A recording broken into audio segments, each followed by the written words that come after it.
Hey, what's up guys? It's Technical Tim here, and I want to thank everyone so much who's been liking all my videos and subscribing to the channel, and I'd really appreciate it if you gave this video a thumbs up and subscribe if you haven't already. And I actually, on my last video with my podcast with Gugabe, I mentioned I was going to be going home so there wouldn't be videos, but I'm actually staying in Chicago instead.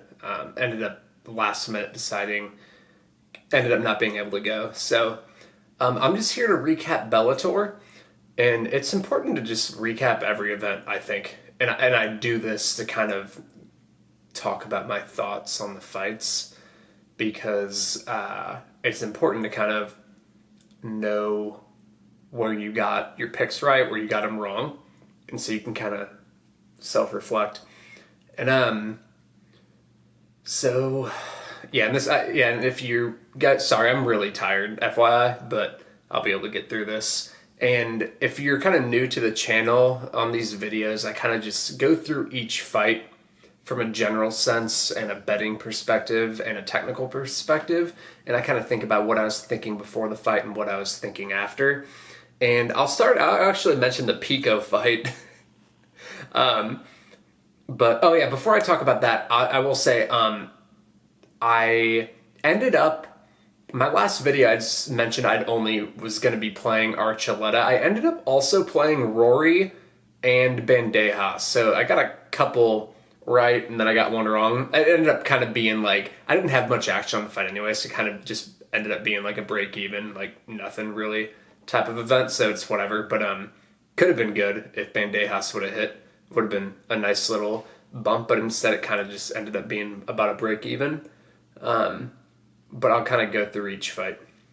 But first, let's talk about Pico. Man, yeah, that's sad to watch, man. He's a good prospect, and like as you guys could tell, his wrestling's legit in his top game. He was doing things like leg laces, and because he actually in 2016 he was a match away. It was kind of like an upset run a little bit. He wasn't. I can't remember totally whether or not he was projected to actually make the Olympic team. I don't think a lot of people thought he would, but he made it all the way to the finals in the Olympic trials for the U.S. and was like a point away from winning. He was up. Who did he wrestle? I forget who he wrestled. Doesn't matter. Like most people listening don't watch wrestling all that much, but yeah, he like barely lost. So you guys could kind of see his top game looked really good, and I was interested because he's a freestyle wrestler. That's what he went out for the Olympic team, and folk style is what in America we wrestle in high school and college and little league.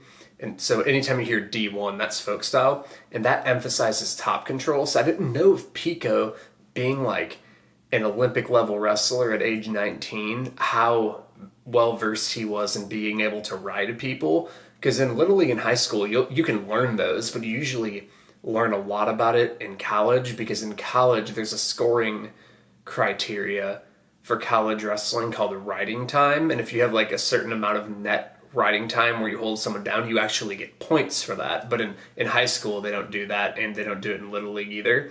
So I was wondering if he like just hadn't developed riding tactics, but he did.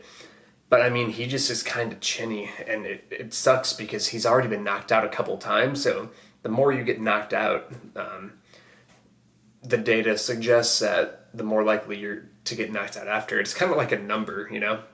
It's like a number. Eventually, your kind of chin goes, and he already didn't have a great chin. So him getting knocked out multiple times in a row is not good. I feel bad for him. They should give him kind of the Dylan Dennis treatment. They should give him low-level guys like that guy who fought Dylan Dennis tonight. Like a guy like that level would not last to the ground attack of Aaron Pico. That just wouldn't happen.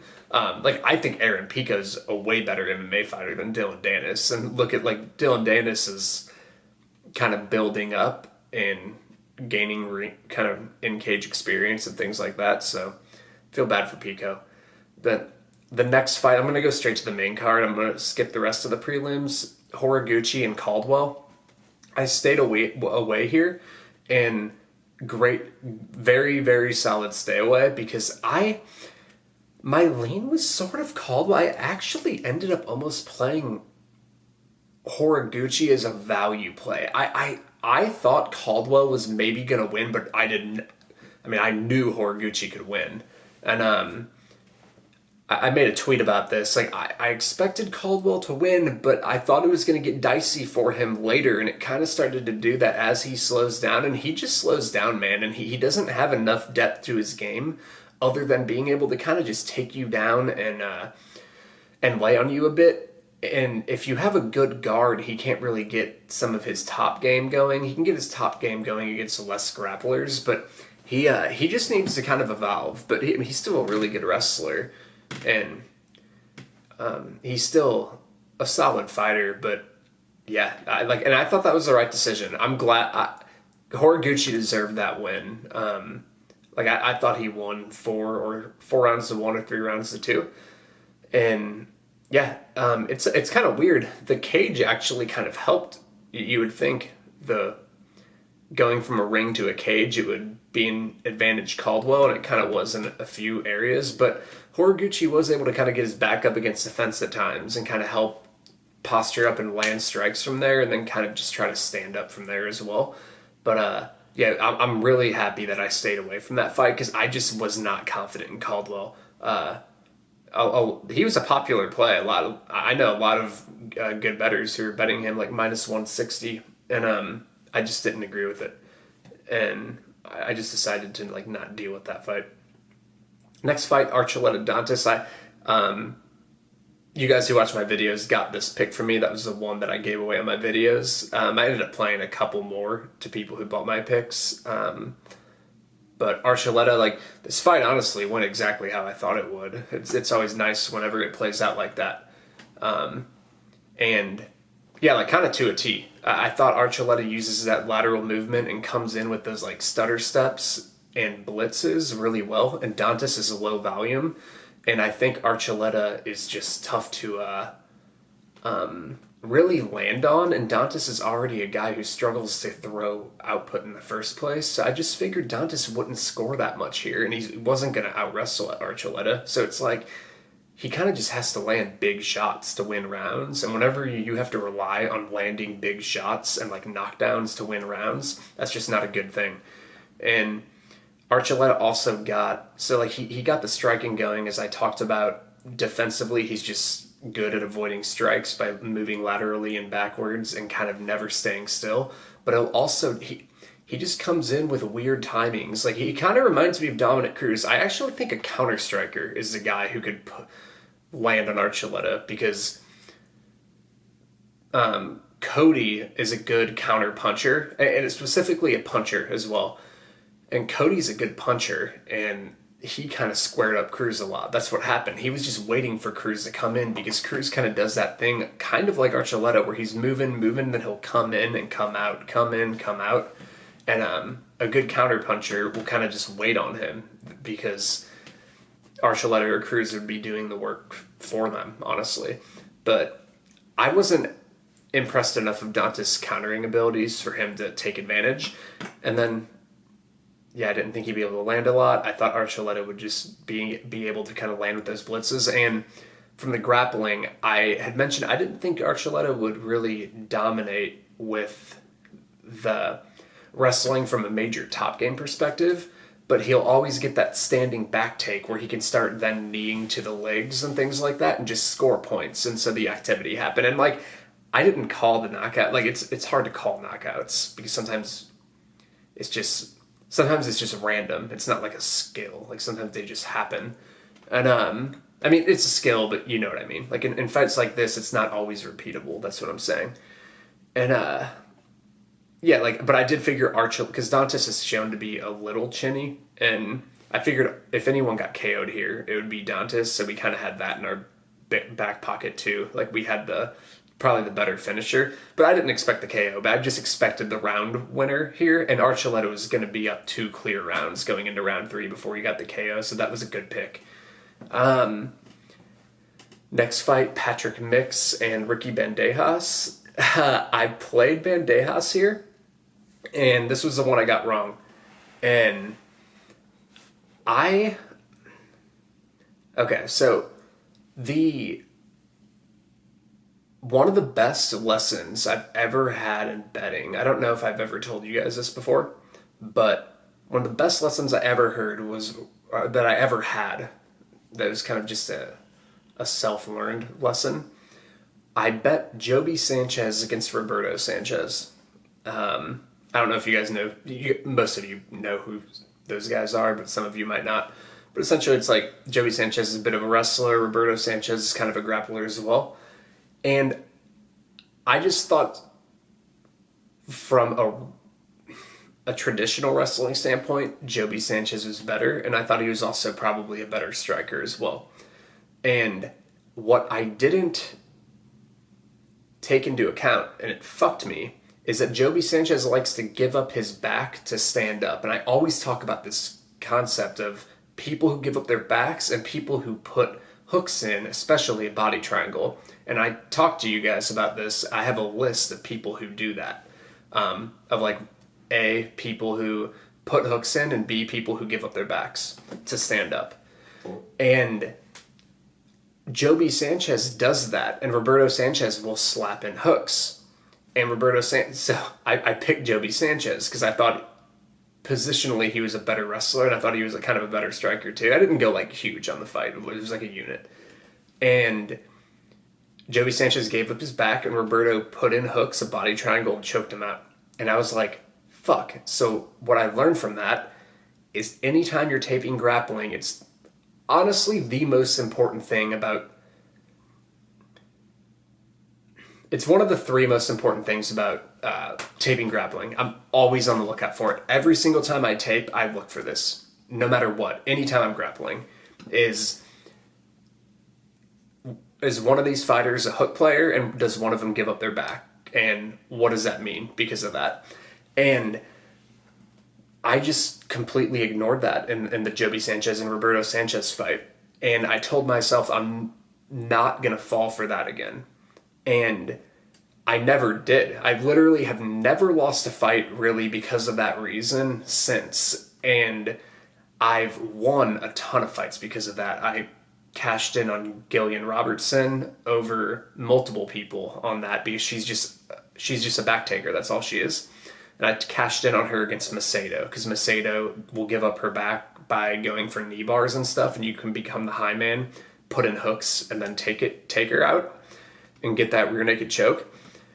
And so in this fight, Patrick Mix and Ricky Bandejas, this concept kind of came up, but in a little bit of a different way. So the Roberto Sanchez and Joby Sanchez one was more predictable that the sub would happen because Joby Sanchez you can actually break his base, and he'll give up his back and then start standing up. Like, you can actually kind of get him down. In this fight, essentially I thought Bandejas would sprawl and brawl and fuck him up standing, right? Like, that's kind of what you would think Bandejas would do. And Patrick Mix, I watched him tape, and I noticed that he does do body triangles. Like, I totally noticed that, and I think it was something I actually mentioned to Gugabe in the podcast before I was completely, like, really taped and decided to play Bandejas. Is I said I was worried about the body triangle, and I was worried about a quick submission, and it kind of happened here. But the reason why I kind of ignored it in a way, but I learned a lesson in this fight, a really good lesson, is because usually that body triangle, whenever you slap that in, you usually will get, like, the finish is there if you have their base broken, like on all fours or something. But Bandejas, if you noticed, Patrick Mix got deep in on his hips, and Archuleta did it so many times to Bandejas, and Bandejas is really hard to actually get to the mat. He doesn't go to the mat because he has insane takedown defense and an amazing balance, but he does give up that standing back position. But I kind of just assumed, this is kind of what I was assuming, like, this was kind of my logic, is that because Bandejas is so good at defending takedowns, I assumed that he could kind of just defend a body triangle if it was kind of applied in that position. I kind of just like assumed that a little bit, but I didn't look into it enough to watch if Mix actually in the tape will put in standing body triangles, because I knew that he was going to get to that position. I knew he was going to have a standing back take. I didn't think he was actually going to break Bandejas down, so I didn't think that body triangle would be a finishing threat, because standing body triangles to rear naked chokes are actually really rare. Like, you'll see them, like you guys can probably think of a few in your head, but generally that's not when the finish comes. It comes when you can break their base, and I don't think Mix could break Bandejas' base in this fight. I really don't think he was going to be able to hold him down, and I think he kind of knew that. Like, I think he probably aimed to get that position because he knew Bandejas was tough to take down. When you're a good wrestler like Mix, you know the type of guys who are like tough to take down. I guarantee you he knew Bandejas was tough to take down, and he got the body triangle from the standing position, and that should have been a light bulb in my head to stay away from the fight or play the fight doesn't go to decision to hedge, because I thought Bandejas was likely to get a finish here, and I thought the only way he was going to lose is if he got subbed. I don't think Mix was going to grind him out for 15 minutes. So that was a lot. I hope that made sense. I don't even know if it did, because I'm kind of just ranting at this point. But I think the valuable lesson that I learned is you still, even if you think a guy like Bandejas has a strong base, if he gets his back taken from top position, usually they're probably not going to be in that much danger, because a lot of people aren't good at getting the body triangle from standing position and being able to kind of finish from there. But you still need to check that off your list. And I should have done that with Mix, and I ignored it. And so it wasn't exactly like Roberto and Joby. That one was way more obvious, because you can break Joby's base and kind of like flatten him out and get him down on the ground. Or in this, Bandejas is really hard to break his base, and he never got taken down. He never went down until he was actually getting completely choked out, when he kind of fell over. So that was a lot, but my main point there is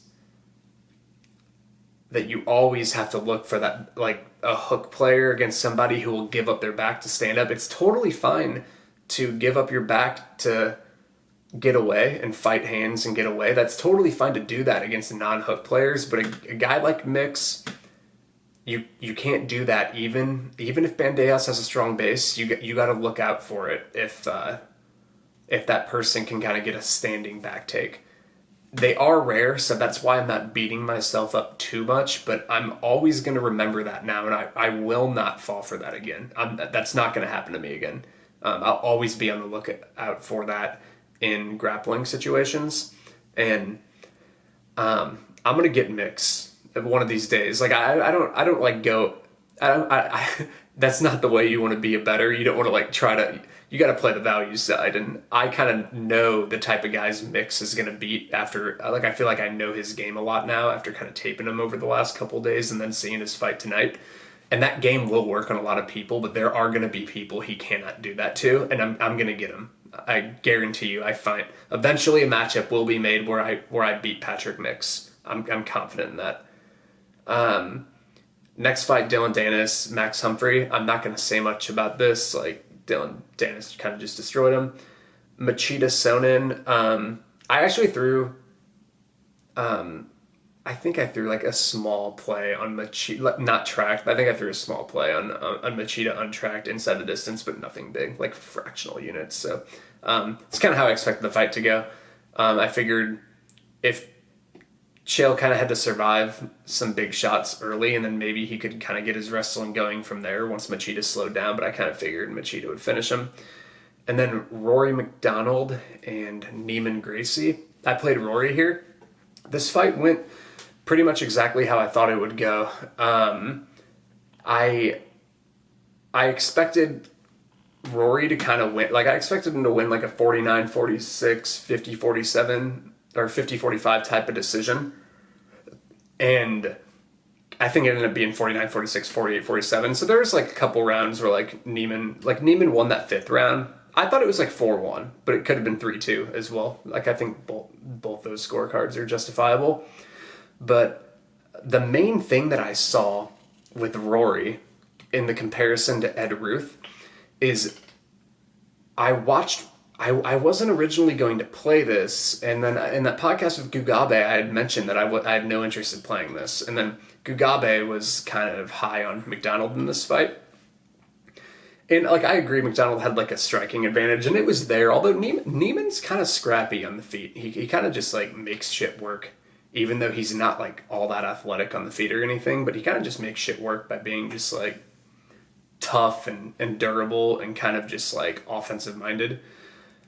But I watched Rory's, so I was kind of watching a little bit of Neiman Gracie and Ed Ruth, and I noticed that like Gracie's stand up was not gonna do all that well versus Rory. And the reason he started kind of getting a lot of it going against Ed Ruth is because Ed Ruth started to gas a lot, and Rory doesn't gas. I rewatched the Fitch fight with Rory. That Rory looked good in that fight against Fitch. It's just Fitch has a really good top control. And my overall reasoning was kind of just that Rory wasn't going to gas versus Neiman, and he was going to be like the better striker. So I wanted to. So I didn't think Neiman would be able to KO Rory. So I kind of threw that out the window because Rory's got an underrated chin. Usually, whenever he gets finished, it's like accumulation beatdowns. Like he just doesn't get one hitter quittered, and Neiman's not the guy to put an accumulation striking beatdown on you. So I kind of threw that as a low percentage outcome for Neiman to just get like a KO. And then from a submission standpoint, I was looking at Rory.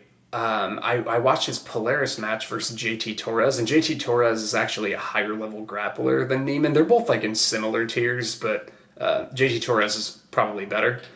And when I was watching that fight, like Rory can actually, like if Rory gets put on his back, but like when Ed Ruth gets put on his back, he's a good wrestler, but he doesn't have that Brazilian jiu-jitsu base to where like if you mount a wrestler, they don't know how to like shrimp out or anything. Where Rory does. And I watched him versus JT Torres, and he actually had more of the top position in that fight versus JT Torres. He was kind of, he's got a strong base on top, and you kind of saw that versus Neiman tonight. And I figured Rory would have more top time, and he's got a strong base on there, and he wouldn't just get swept off like an armbar sweep like Neiman Gracie did to Ed Ruth, because Rory's just too chest to chest and uses good head position and just doesn't, he keeps his shoulders close enough down to where he doesn't get really caught with like triangles and arm bars and things like that. So I didn't think he would like get put in a really bad position. Or I thought if he got put in a bad position, he'd be okay because he was in mount versus JT Torres, and JT Torres went for a Kimura like late in a 20-minute grappling contest, and this is all grappling. So your chances of a pure grappling match to get subbed are way higher than in a MMA fight. And he actually had like a full mounted Kimura on Rory, and Rory like stay composed and kind of just defended and got out and was fine. Like it wasn't like he had the attempt, but it was never, I never watching that match thought that he was close to getting subbed. And Rory, the only time he lost position was really when he went for leg locks for the most part. So I figured that he wouldn't get swept. Like he never got swept down whenever he was in top position. And he really couldn't, like JT Torres couldn't sub him. Like he just couldn't. So I figured that in the grappling, like I already figured Rory wouldn't get knocked out, would be the better striker here. And he has good cardio, so he wouldn't fade for something like that. And then in the grappling, I didn't think Neiman could sub him. Like I did think he could get him in positions like he did tonight, but I didn't think he could sub him. And that honestly, that armbar and some of those attempts really weren't that close. The closest thing that Neiman had to a sub was probably the leg lock, but even that, Rory's a Danaher guy, and I don't think he was really close to ever tapping in that. Like I think he was fine, and that armbar wasn't close at all. So I really don't think. I think the scariest moment was probably the back take in round 4 that Neiman had on Rory, but even then Rory did such a good job at kind of keeping him high to shuck him off and then get, at least attempt to shuck him off his back, and then Neiman adjusted, and then Rory ended up grabbing the arm to then turn in and get the underhook and end up in top position. So Rory like defended super well. And whenever I watched that JT Torres fight, I really just thought Rory wouldn't get subbed and he would generally win the top position battle. And if he ever did get mounted or anything, because Neiman can just like string together a good takedown and maybe like hop to mount opportunistically because he's a good jiu-jitsu player. And I saw Rory mounted against JT Torres, and JT, in usually like against a high-level black belt like that, an MMA fighter is going to get subbed from there, or like they're going to be in trouble. And Rory McDonald shrimped back and got his guard back. He got to half guard and got his guard back against JT Torres, and he did the same thing versus Neiman. So essentially what I saw here was Rory was the better striker, and he wasn't going to slow down or get knocked out, and he was going to be the round winner because A, he had better striking, and B, in the grappling, he was going to be more of the top man, and his get-ups and abilities to reverse position are better than Neiman's, and he's a better wrestler too, so he was just going to end up on top more.